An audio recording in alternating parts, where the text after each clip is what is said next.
Good afternoon, friends. I welcome you to this special press briefing by Foreign Secretary Shri Vikram Mishri and Secretary West Shri Tanmay Lal on Prime Minister's upcoming visit to Japan for the annual summit and to China for the SCO summit. With that, I invite Foreign Secretary Sir to make his opening remarks. But before that, I would like to remind the audience that this particular press briefing is on Japan and to China for SCO summit. So please focus your questions on these two particular aspects of the visit only. Thank you. Sir, the floor is yours. Thank you, Randir. Good afternoon. Thank you all for joining. Today, as you are aware, the Prime Minister, Shri Narendra Modi, is embarking on an official visit to Japan on the evening of 28th August. He will be in Japan on the 29th and the 30th of August for holding the 15th India-Japan Annual Summit with the Prime Minister of Japan, His Excellency Shigeru Ishiba. This is a significant visit for several reasons. It's Prime Minister Modi's first annual summit with Prime Minister Ishiba. It is also his first standalone visit to Japan in nearly 7 years. He last visited for the annual summit in 2018. Since then, of course, he has visited Japan, but that has been for multilateral engagements and other ceremonial events. So this will be a visit that will be fully dedicated to the bilateral agenda between India and Japan. This is also Prime Minister's 8th visit to Japan since he took office in 2014, and reflects the very high priority that this particular relationship has in our foreign relations. The annual summit between India and Japan, as you would be aware, represents the highest level dialogue mechanism that exists between the two countries, and it drives the agenda of the India-Japan Special Strategic and Global Partnership. Prime Minister has met Prime Minister Ishiba of Japan on previous occasions on the sidelines of international events. They first met, I think, it was in Vientiane on the sidelines of the ASEAN summit, and more recently on the sidelines of the G7 summit in Kananaskis in Canada in June of this year. These discussions during these events will be taken forward during the annual summit in Tokyo on the 29th of August. India and Japan are two countries that share values, trust, and strategic outlook on several issues. They are two of Asia's leading democracies and amongst the top 5 world economies. Our bilateral relations have expanded steadily in scope and ambition over the last decade, and today comprise trade and investment, defense and security, science and technology, infrastructure and mobility, people-to-people contact, and vibrant cultural engagement between the two sides. So the 15th summit will give both Prime Ministers the opportunity to do an in-depth review of these ties, take stock of progress in the last few years across multiple domains, and of course, as is usual, exchange views on regional and global issues of importance. This will also be an opportunity to launch several new initiatives in order to build greater resilience in the relationship and to respond to emerging opportunities and challenges. One of the features of the annual summit between India and Japan is an engagement between the two leaders outside the capital, and on this occasion as well, the program includes a visit outside Tokyo, which is again going to be something to look forward to for the two leaders.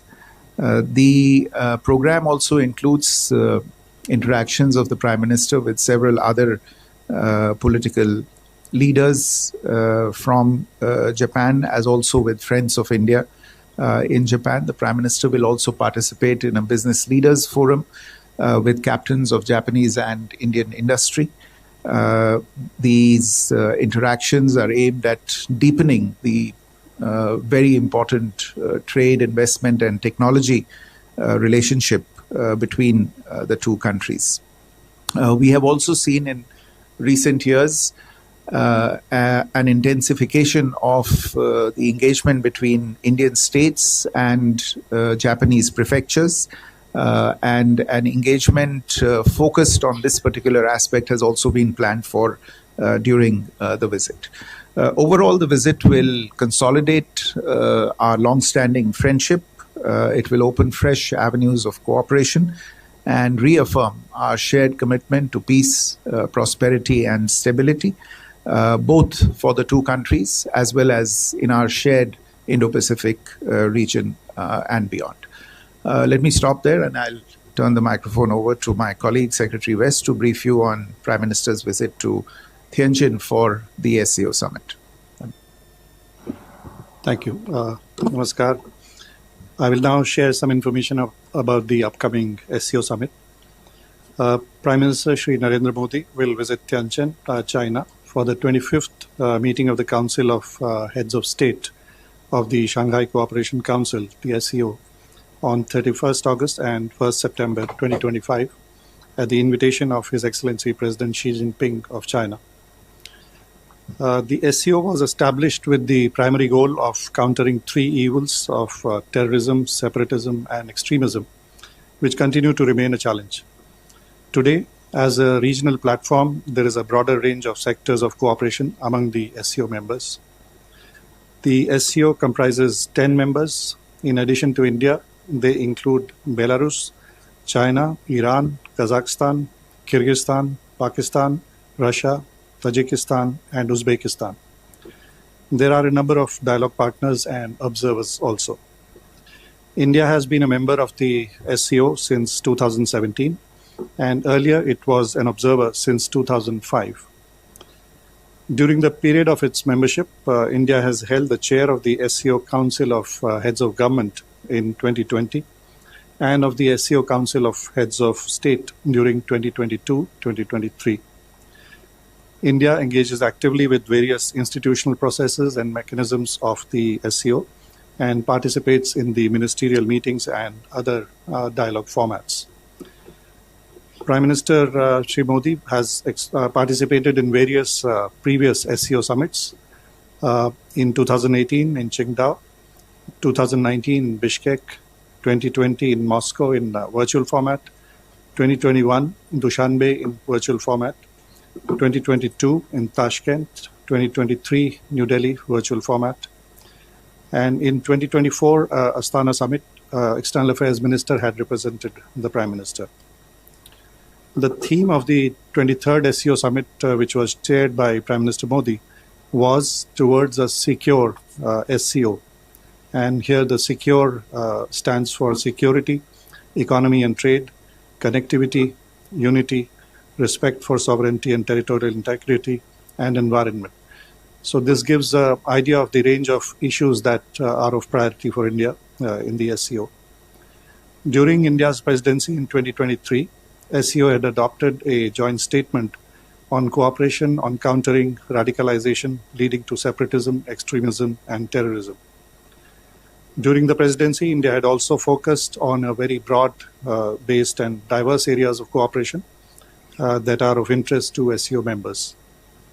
These practical areas of cooperation include, for instance, startups and innovation, traditional medicine, youth empowerment, digital inclusion, and shared Buddhist heritage. Earlier in 2020, India had hosted the Startup Forum and established a working group on this important area. A conclave of young scientists had been organized, which has now become a regular mechanism. The first ever meeting of Consortium of Economic Think Tanks and an SCO business conclave was also hosted by India. Traditional medicine was another subject where a expert group was established upon an Indian initiative, and several events were hosted to promote traditional medicine. India also hosted an exhibition on our shared Buddhist heritage during its 2023 SCO presidency. And 10 classics of Indian regional literature were translated into Russian and Chinese languages. Also during that presidency, the city of Varanasi was designated as the first ever cultural and tourism capital of the SCO during the year 2022-2023. And the city had hosted several socio-cultural events aimed at fostering people-to-people ties. All these initiatives and events have been well received by SCO member states. As you may know, the Secretariat of the SCO is based in Beijing, and Uzbekistan hosts the Regional Anti-Terrorist Structure, RATS, in Tashkent. Security cooperation remains one of the important areas of focus for India, and India had chaired the SCO RATS Council during 2021-2022. Earlier this year, in February, the Secretary General of SCO RATS, Mr. Nurlan Yermakbayev, who is a former Minister of Kazakhstan, had visited India and held useful discussions. In May this year, the ICWA had hosted a 20th SCO forum in New Delhi on the theme Secure SCO. In recent months, India has participated at ministerial level, senior level, in several ongoing processes of SCO. This includes the meetings that were where the Indian delegation was led by NSA, Raksha Mantri, and External Affairs Minister in their relevant SCO formats.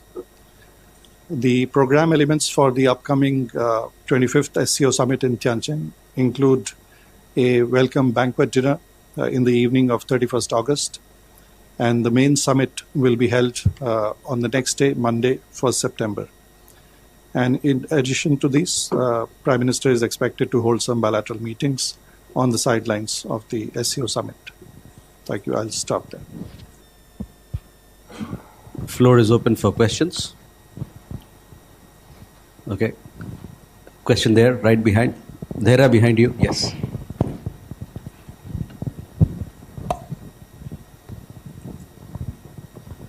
Thank you. I'm Keita Wiki, Japanese news agency Digipress correspondent. Regarding the bilateral meeting, India and Japan. So India and Japan are also member of Quad. So will Prime Minister Modi invite Mr. Ishiba to Quad Summit, which will be held in India later this year? Thank you. Ayushi? So this is Ayush Agarwal from ANI.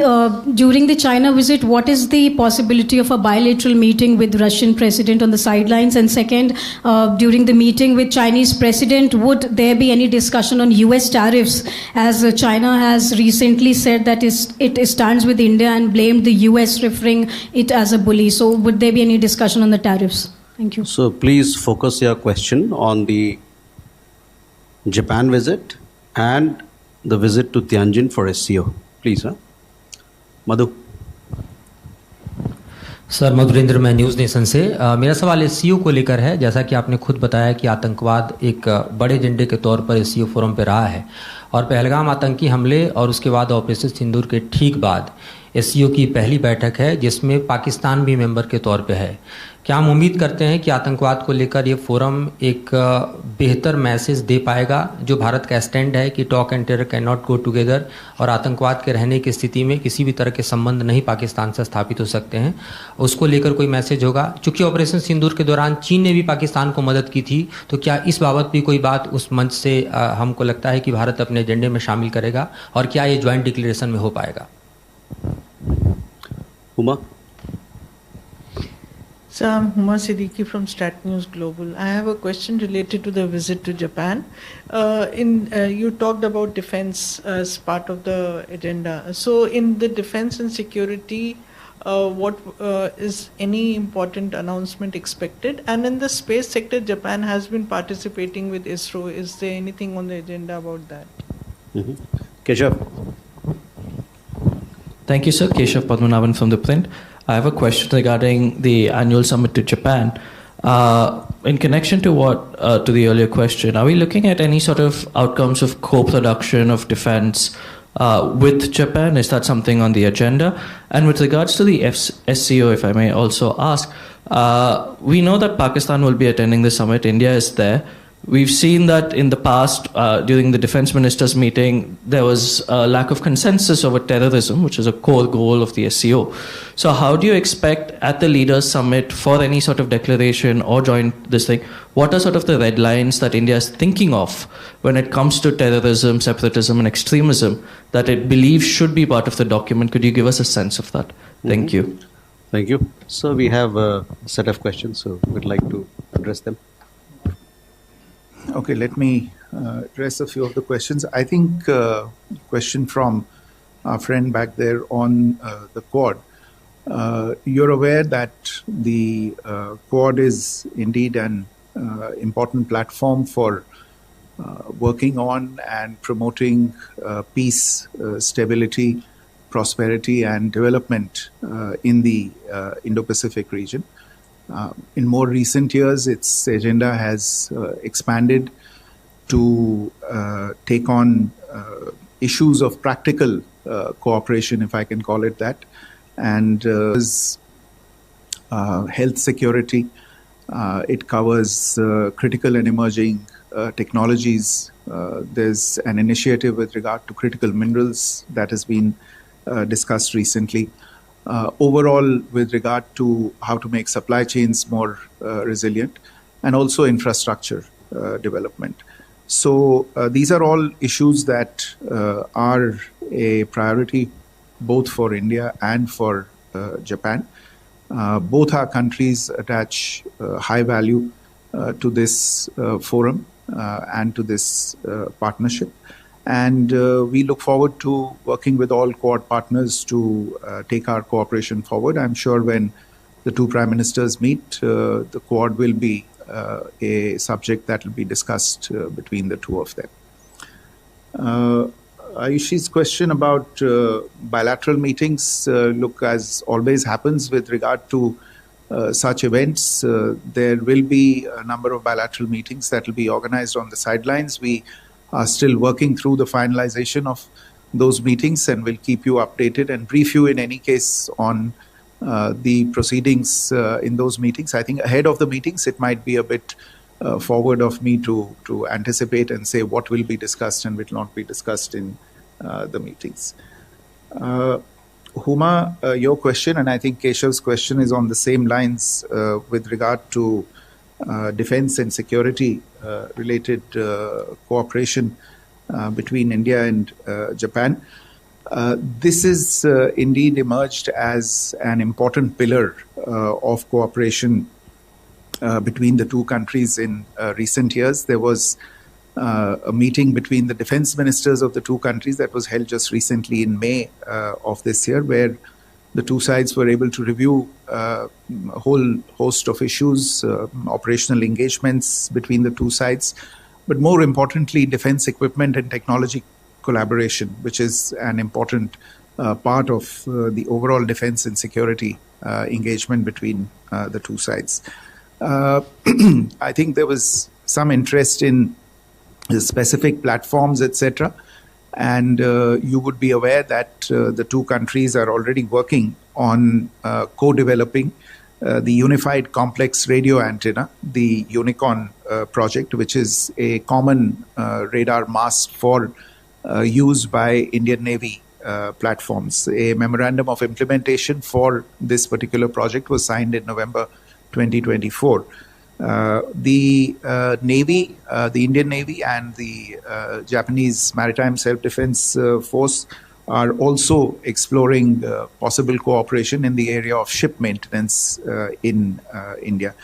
And there are discussions going on a number of other issues between the designated agencies of the two sides, DRDO in India and ATLA in Japan. And these discussions are regular, and the agenda is constantly being refreshed, and they remain engaged on it. I think there was a reference also to space. So the ISRO and the Japanese Space Agency are working together on something called LUPEX, which is the Lunar Polar Exploration Mission, and this is being pursued in tandem with India's Chandrayaan 5 mission. This is an area of some importance, also because it affords an avenue for Indian space startups to actually deploy their capabilities and their capacities in this important area. I want to take the SCO question. आपका प्रश्न जो आतंकवाद के बारे में था, जैसा मैंने कहा कि एससीओ जब स्थापित हुआ था तब उसके एक मेन उद्देश्य में था कि कैसे पीस एंड सिक्योरिटी को जो चैलेंज है फ्रॉम टेररिज्म, सेपरेटिज्म और एक्सट्रीमिज्म, उसको कैसे काउंटर किया जाए. And this challenge remains. The security of the region remains a priority for the SCO members. In the past, there have been strong condemnation of terrorism, including cross-border terrorism, in the statements that have been finalized, including the joint statement that I referred to, which was finalized during our presidency of the summit, 23rd summit. जहाँ तक अभी ताल्लुक है of the declaration at this summit, that is under finalization, the text. We are working with other members and partners to see that there should be a reiteration of the strong condemnation of terrorism, including cross-border terrorism. But the text is under finalization. With that, ladies and gentlemen, we come to the close of this press briefing. We shall keep you updated. We are running short of time, so we'll take all the questions. We have press briefing there, also one in Japan. So thank you very much.